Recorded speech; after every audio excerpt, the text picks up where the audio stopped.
Good day and welcome. In this lesson, for trig in 2 dimensions, we look when and how to use the sine rule, right? First and foremost, sine rule states that in any triangle ABC, A over sine A must equal B over sine B, so equals C over sine C, or sine A over A equals sine B over B equals sine C over C. So in theory, that's my angle A. The side that's facing A would be referred to as A. Angle C, opposite angle C is side C. Angle B, opposite angle B is side B. Right? So we're going to be using this to solve problems, to show you the two conditions when we're going to use the sine rule. Make sure you understand it before we go to combined triangles. Take note also, no right angle in the triangle, therefore I'm using the sine rule and not SOHCAHTOA. So, if I give you two angles on the side, you see they have given you 35 degrees and 50. We have a side 35 centimeters and they want x. Right? So if I have two angles on the side, I'm going to use sine rule. So that side x over the sine of 35 must equal the side 35 over the sine 50. So you see the angle and the side are always facing each other, right?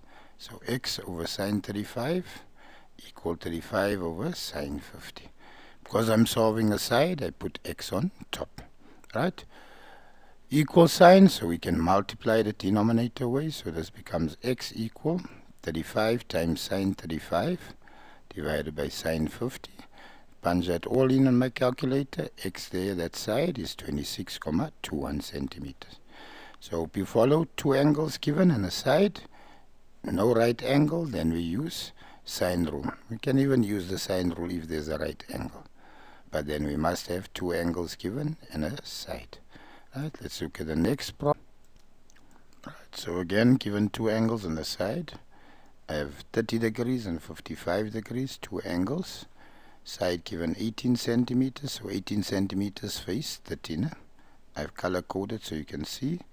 55 faces AB, right? But in this case they want X, so I need to find angle A. So I assume, remember, angles in a triangle, the three angles must add up to 180. So angle A would be 180 minus the 30 minus 55 degrees. My angles in a triangle equal 180 degrees. If I simplify, A is 95. So now I have an angle of 95 and the side X. Right, so sine X over sine 95 must equal 18 over sine 30. And so from there, multiply the denominator away, and X equal 18 times sine 95 over sine 30, and X then gives me 35,86 centimeters. I punch that all on a calculator. So sometimes we're going to require to use angles in a triangle to find the angle. From there, then I have an angle on the side, and then I have an angle on the side. Then I use sine rule. Right? So condition, we can give you two sides and a non-inclusive angle. So say non-inclusive angle, you see there's my side of 68 and 71. I don't have an angle in between the two sides. So the angle there, it's non-inclusive. So I have 50, which faces 68, and I have 71 that faces X. Because I want the angle, now I'm going to start with sine on top and the side at the bottom. So the sine of X over 71 centimeters equal the sine of 50 over 68 centimeters. Right? From there, 71 times sine 50 divided by 68. So sine X then equals 0.799840521, right? Shift sign on your calculator, 0.79984, etc. will then give you the angle X being equal to 53,11 degrees.